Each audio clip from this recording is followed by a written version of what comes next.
Magandang araw mga kaibigan. Samahan niyo po akong muli para sa isang kwento ng pag-ibig na tiyak nakapupulutan ng aral at magpapaantig sa inyong mga puso. Pero kung bago ka pa lamang, ay pakilike po ng ating video. Pakiclick ng subscribe button, gayon din ang bell icon para lagi kang updated sa mga susunod ko pang upload.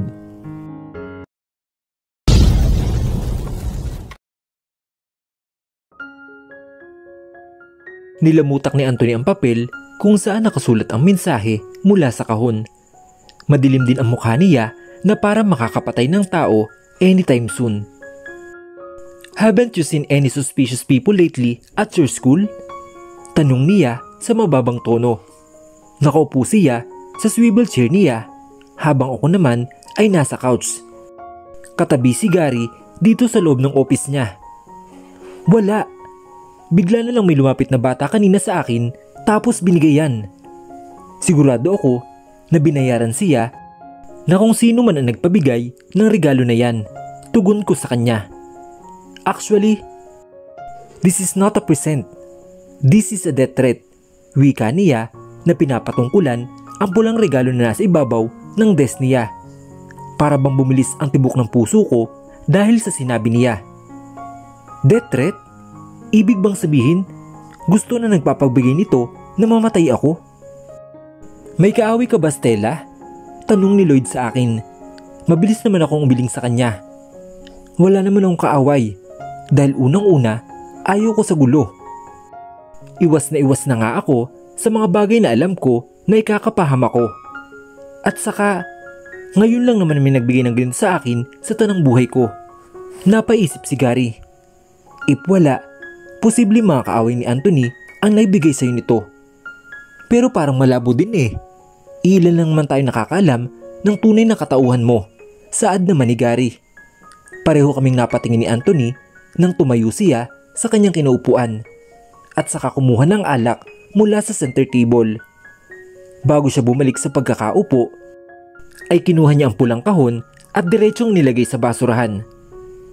Dalawang tao lang naiisip ko na pwede magpadala sa iyo ng ganitong klaseng threat. Nagkatinginan kami ni Gary dahil sa sinabi ni Anthony. Mukhang iisa lang ang tumatakbo sa isip naming tatlo. May hinala na din ako kung sino man ang tao na nasa likod ng mga sulat. "Hey, Anthony, kilala ko ang kapatid ko.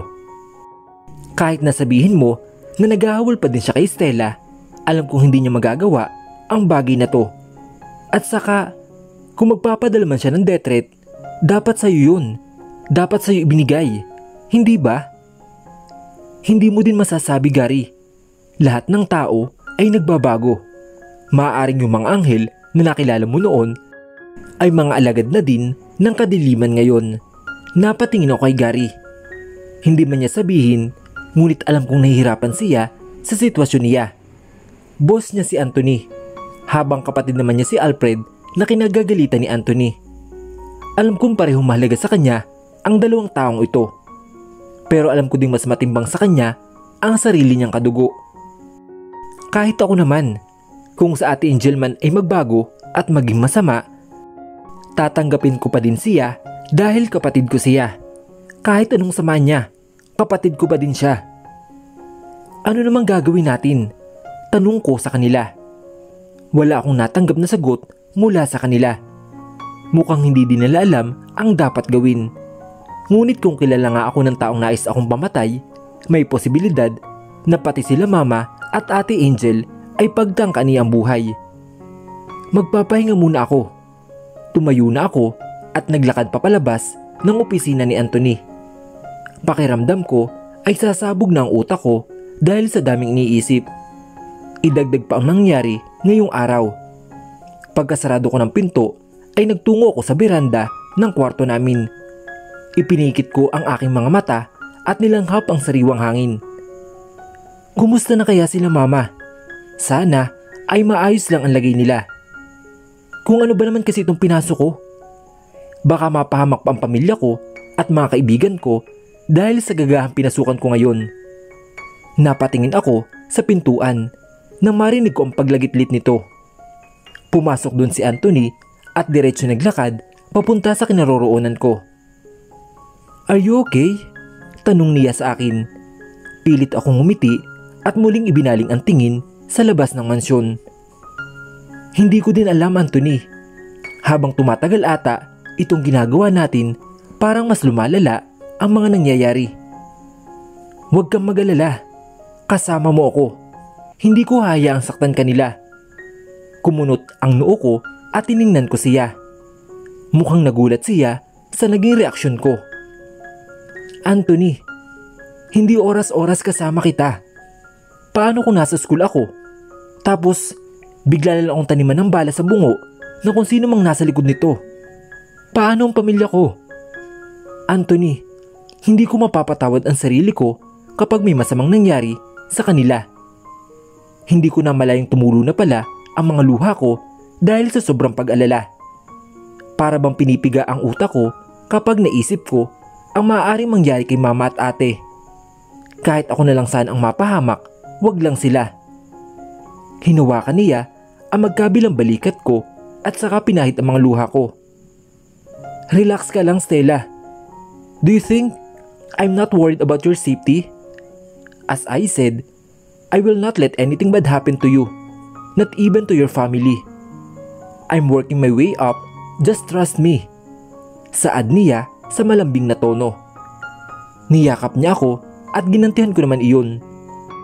Ibinuhos ko ang lahat ng luha ko sa dibdib niya dahil hindi ko na talaga kinakaya ang pag-overthink. Pero nagtitiwala ako sa kanya. Alam kong kahit anong sabihin niya ay tinutupad niya. Maaaring ligtas pa ako ngayon, pero hanggang kailan? Kinagabihan ay kausap ko sa video call sina Jenny, Lester at Tony. Naikwento ko sa kanila ang nangyari kanina.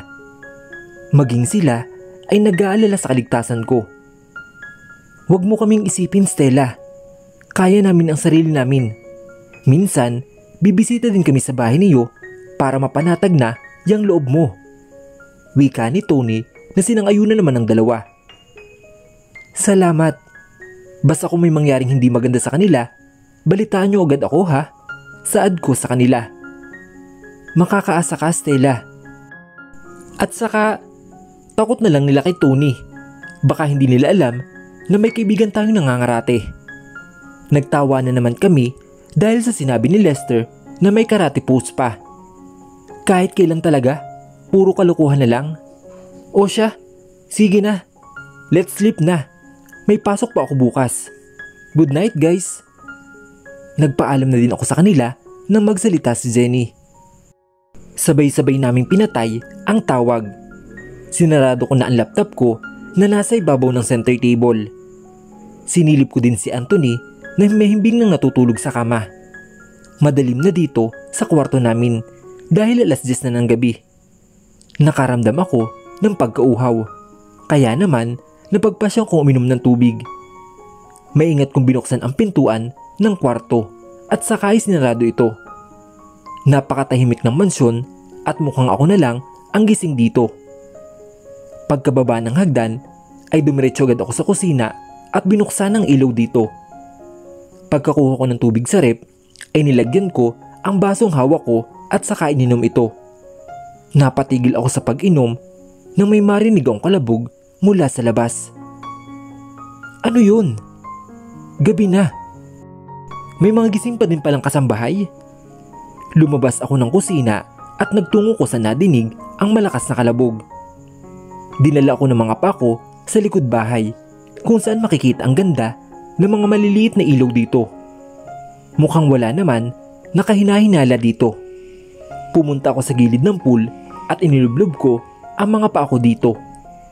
Nakakamiss din palang tumambay dito sa gabi. Ngunit nang mapatingin ako sa refleksyon sa tubig ay tila ba may taong nakatayo mula sa aking likuran. Nanigas ang buong sistema ko nang mapagtanto ko na may takip ito sa mukha. Sa isang iglap ay tinulak niya ako sa pool at nagpupumiglas ako nang pinilit niyang ilublob ang ulo ko sa tubig. "Tulong! Tulungan niyo ako!" Yan ang salitang nais kong isigaw, ngunit hindi ko maisatinig dahil nasa ilalim ako ng tubig. Unti-unti ay nararamdaman ko na kinakapos na ko ng hininga at pinapasok na ng tubig ang ilong at bibig ko hanggang sa dilim na ang namayani sa aking paligid. Puti. Bakit puro puti ang nakikita ko sa paligid? Patay na ba ako? Dahan-dahan kong iminulat ang pakiramdam ko ay napapagod ko ng mga mata. Sumili agad sa akin ang puting kisame. Stella, finally, you're awake. Napalingon ako sa aking kanang bahagi nang may marinig ako na pamilyar na boses ng lalaki. Nakangiti siya sa akin habang nakaupo sa kamang hinihigaan ko. Dahil sa itsura ng silid, sigurado ako na wala ako sa mansyon kundi nasa ospital ako. Dahil wala pa ako sa ulirat ay hindi ko na nasagot ang sinabi niya. Ano bang nangyari? Bakit ako nandito? Pinilit kong alalahanin ang huling nangyari na naaalala ko. Gabi na nun at katatapos ko lang kausapin sa video call ang mga kaibigan ko. Tapos nakaramdam ako ng uhaw at pumunta ako sa kusina para uminom ng tubig. May narinig akong kalabog na nagmumula sa likod bahay ng mansyon kaya pinuntahan ko yun. At tama, naalala ko na. May isang taong nakaitim ang lumunod sa akin sa pool bago ako nawalan ng malay. Nagising ako noon dahil sa narinig kong tubig na parang may nahulog. I ran immediately downstairs when I noticed that I am alone in the bed. And I saw you in the swimming pool that was unconsciousness. Saad ni Anthony sa mahinahon na tono. Akmang ibubuka ko na ang bibig ko upang magsalita nang bigla namang bumukas ang pintuan ng silid at pumasok doon ang mga kaibigan ko na baka sa mukha ang pag-alala. Oh my God, Stella! Okay ka lang ba? Bungad agad na tanong ni Jenny. Pinalibutan nila akong tatlo. Stella, ano bang naisip mo at nag-night swimming ka? Tanong naman ni Lester. Guys, mukhang kakagising niya lang. Pwede ba? Hayaan muna natin sila magsalita. Wika naman ni Tony. Dahan-dahan akong bumangon at tinulungan naman nila akong sumandal sa headboard ng hospital bed. Hindi ako nag-night swimming. May isang taong nakaitim ang tumulak at naglunod sa akin sa swimming pool. Hindi ko siya namukhaan kasi may takip ang mukha niya. Pagkikwento ko sa kanila. Napatingin kaming lahat kay Anthony nang bigla siyang tumayo at kinuha ang cellphone niya sa kanyang bulsa. Pinagmasdan lang namin ang pagtipa niya sa telepono at maya-maya ay tinapat niya ito sa tenga. Mukhang may tinatawagan siya. Napapitlag kaming lahat na malakas na bumukas ang pintuan na para bang gusto itong wasakin ng kung sino man ang papasok dito. Stella! Stella! Anong nangyari sa'yo? Buhay ka pa ba? Natigil sa pagsigaw si Gary nang makita ako. Napahawak siya sa kanyang dibdib at saka huminga ng maluwag. Gladly you're alright. Napairap na lang ako dahil sa reaksyon ni Gary. Kumakasigaw naman siya para bang may nasusunog na bahay o may magnanakaw na. Nawala naman ang pangamba sa kanyang mukha. Nang mapansin niya si Tony. Hello Tony, nandito ka pala. Kanina ka pa ba dito? Tanong niya. Imbis na sagutin siya ni Tony, ay kinuha lamang niya ang cellphone niya at nagtipa doon. Naupo na lang si Gary sa couch na nasa tabi. Ganun na din sila Lester at Jenny, habang si Tony naman ay nanatili sa tabi ko. Hello? Yes? Today? Alright. Thank you. Matapos ang tawag, ay binabala ni Anthony ang telepono. Sa itsura niya ay mukhang importanteng bagay ang pinag-uusapan nila ng isang importanteng tao. Girls, can you buy something to eat first? We just have something important to talk about. Saad naman ni Anthony. Pumayag naman sila Jenny at sabay-sabay nalubas ng pintuan. Nang makasiguradong wala na sila doon, ay naupo si Anthony sa tabi ni Gary. May nakapasok sa mansyon. Napahilamos si Anthony sa mukha dahil siguro sa daming iniisip. Dumagdag pa ako sa mga problema niya. Sinong kausap mo kanina? Tanong naman ni Gary. Police officer. Ipapacheck ko ang mansyon kung may mga naiwang bakas kung sino man ang lapastangan na pumasok sa bahay. Napatingin sa akin si Gary na may pag-alala ang mga mata. Mabuti na lang ay nausugod mo agad sa ospital si Stella. Kung hindi, baka may masamang nangyari sa kanya. Kailangan ko na sigurong doblehin ang seguridad sa mansyon. Hindi na pwedeng maulit to. Kung ginagawa niya makapuslit sa mansyon, maaaring makapasok pa siya ulit doon at pwede ding maulit ang nangyari kay Stella. O baka mas malala pa, ang pamilya ko. Bigla na lang lumabas sa bibig ko ang mga salitang iyon. Ang kabang naramdaman ko kahapon ay mas lalo pa atang dumoble. Huwag kang mag-alala, naayos ko na lahat. May mga nagbabantay na sa bahay nyo, kaya huwag mong alalahanin ang kalagayan nila. They're safe, paninigurado naman ni Gary. Pero kahit na sinabi niya ligtas na sila mama, hindi pa din maalis sa isip ko na mag-alala na baka pagtangkaan din nila ang buhay nila. Tumayo si Anthony sa kanyang kinaupuan at saka lumapit sa akin at hinawakan ang magkabilang pisngi ko. Don't think too much. You need to rest para makalabas na tayo dito. Pagkasikat pa lang ng araw bukas ay uuwi na tayo. Ngumiti siya sa akin at hinalikan ang aking noo. Ang ngiti niya talaga ang nagpapagaan ng kalooban ko. Para itong may mensahe nagsasabi na maayos lang ang lahat at walang mangyayaring masama. Maya-maya din ay dumating na mga kaibigan ko na may dalang pagkain. Nagkakwentuhan din kami saglit at napagpasyahan na nilang umuwi. Nagpaiwan naman si Anthony para bantayan ako. Sana bukas ay maging maayos ng lahat. Matapos ma-discharge ay umuwi na agad kami. Pagkapasok pa lang namin ng malaking pintuan ng mansyon ay bumungad na sa amin ang mga pulis na nagkalat sa iba't ibang sulok ng mansyon. Good morning, Mr. Lagdameo. So far, wala pa naman kami nakikita maaring maging lead tungkol sa suspect, pero ginagawa namin ang lahat para magkaroon ng ebidensya. Pinag-aralan din namin kung saan maaaring pumasok ang salarin. Wika ng isang pulis na sa tansya ko ay edad 30 na. Nakasuot siya ng t-shirt na may nakalagay na pulis at saka black pants. May sombrero din siyang dark blue at nakagloves ang pareho niyang mga kamay na may hawak na clipboards na may mga papeles. Thank you, sir. Excuse us for a while. My wife needs to rest upstairs. Kakausapin ko lang ulit kayo mamaya. Tugo naman ni Anthony. Sumili pa sa akin ang pulis at ngumiti lamang ako dito bago na kami umakyat sa may hagdanan. Mabuti na lang pala ay kinuha ni Gary ang wig ko at contact lens. Dahil kung nagkataong hindi ay baka nagkaproblema pa kami lalo. Can I ask something? Pagpasok ng kwarto ay bumagsak agad ako sa kama at napapikit na lang ako dahil siguro sa pagod sa biyahe. Mukhang hindi ata ako makakapasok ngayon dahil ang sakit ng katawan ko. Mahinang ungol na lamang ang naisagot ko sa tanong ni Anthony. Sa tingin mo, babae o lalaki ang may gawa sa'yo nito? Bumangon ako sa higaan at humarap sa kanya na ngayon ay nakatayo na sa harapan ko. Pinilit kong alalahanin ang nangyari kagabi. Base sa huling naalala ko ay matangkad ito.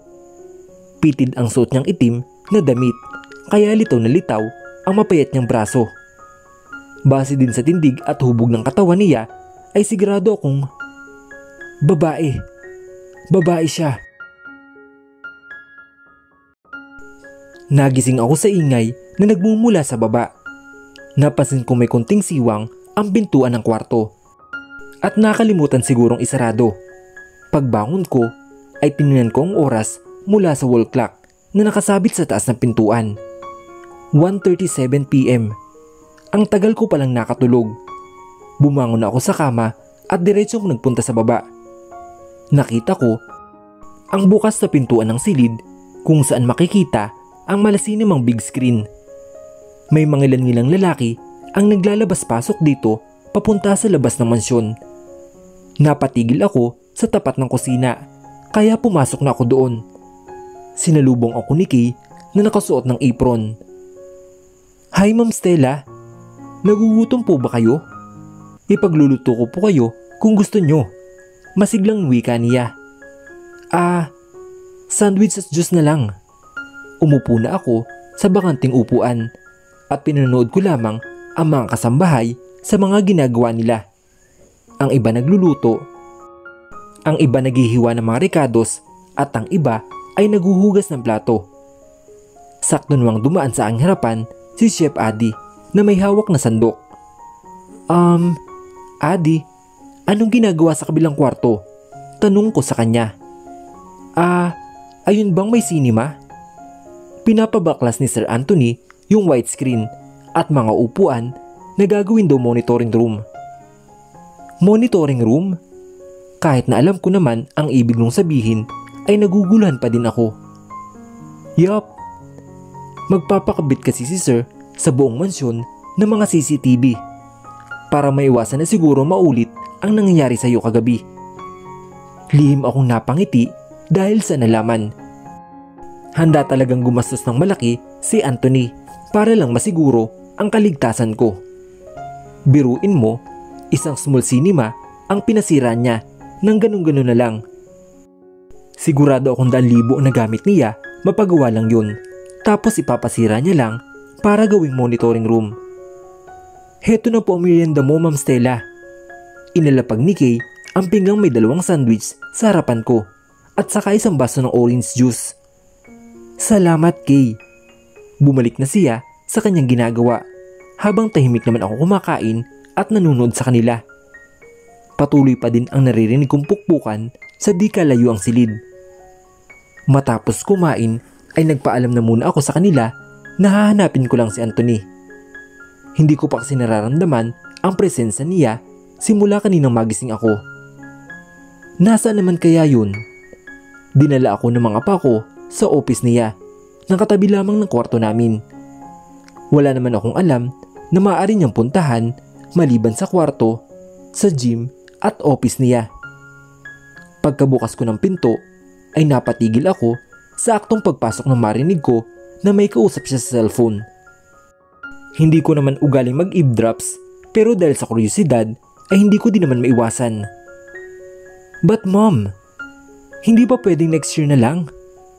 Rinig kong litanya niya sa kausap sa kabilang linya.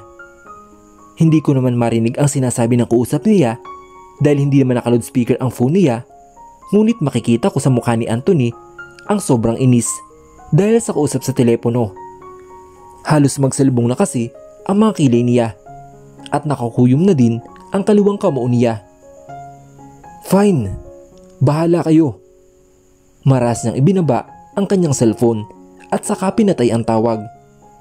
Napamasahe siya sa kanyang sentido habang mariing napapikit. Base sa narinig ko, mukhang mami niya ang kausap niya. Pero bakit parang nagagalit siya? Ano kayang pinag-usapan nila? I know you're there. Pumasok ka na. Nagulat naman ako sa bigla niyang pagsasalita. Kailan niya pa na lamang nandito ako? Nilakihan ko ang bukas na pinto at sinarado ito na makapasok ako. Umupo siya sa couch, kaya naman tinabihan ko siya.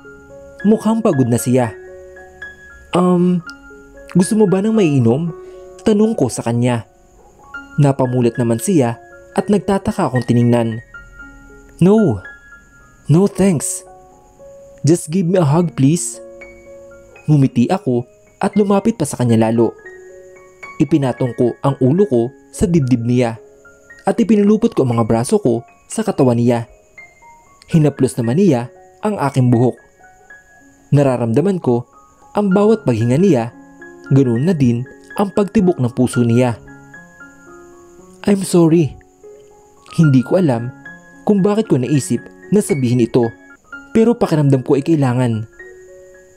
Sorry for what? You did nothing wrong. Kung hindi dahil sa akin, hindi ka gagastos ng malaking halaga para lang sa pagpapagawa ng monitoring room. Pinasara mo pa yung nananahimik na sinima. Bahagya siyang natawa, ngunit sandali lamang iyon. It's not a big deal.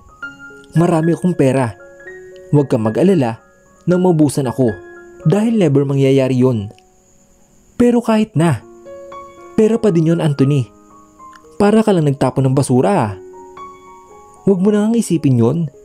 Mas mahalaga ang kaligtasan mo kaysa sa pera. At saka, matagal ko na talagang gusto magpakabit ng CCTV, kaso hindi ko lang maasikaso. Yung cinema, hindi na naman nagagamit, kaya walang kaso kung papalitan ng mas kapaki-pakinabang. Nagpakawala na lamang ako ng buntong hininga. Mukhang desidido na nga siya. Kahit naman kontrahin ko siya, ay wala na siya magagawa dahil sira na talaga ang cinema. Mabuti na lang sana kung may Ando at Redo ang buhay. Pero wala eh. Nabalot ng katahimikan ang buong silid. Naamoy ko na naman ang nakakahumaling niyang pabango. Stella, kapag pinakilala ba kita sa pamilya ko, anong mararamdaman mo? Otomatiko akong napabangon nang marinig ang tanong niya. Wala man lang pereno. Dapat ba talaga? Dire-diretso? Seryoso ka ba dyan? I'm just asking. Don't be so serious. Ngumisi pa siya habang nakalagay ang dalawang kamay sa likod ng ulo. At kung makatingin sa akin ay parang tuwang-tuwa na nakikita kong kinakabahan. Siyempre, kakabahan ako. Hindi ko alam kung anong maging reaksyon ng pamilya mo kapag nakilala ako. Pero wag kang magbiro ng ganyan. Baka nakakalimutan mo na hindi to totoo. I know, hindi ko naman nakakalimutan. Pero base sa itsura mo, mukhang hindi ka nga nila magugustuhan. May paghawak pa siya sa kanyang baba habang kinikilatis ako. Hinampas ko naman siya ng mahina pero tumawa lang siya. Wow ha, nakakalakas ng loob. Sarkastikong tugon sa kanya. Ang loko, lalo pang tumawa. Pinaninikitan ko siya ng mata habang patuloy pa din siya sa paghalakhak na para bang wala ng bukas. Hindi talaga makuha sa tingin. Bagya siyang tumigil at sumeryosan ulit ang mukha at umayos ng upo. I'm sorry, hindi ko lang mapigilan. Inirapan ko na lang siya. Bakit mo nga pala natanong? Nawala ang mga ngiti niya sa kanyang labi at saka muling ibinaling ang tingin sa akin. Kinabahan ako na makita ang parang pag-alala sa kanyang mga mata. Hay, ewan ko. Hindi ako sigurado kung pag-alala, pagkabahala, takot o lungkot. My family is coming home soon and they want to meet you, Stella.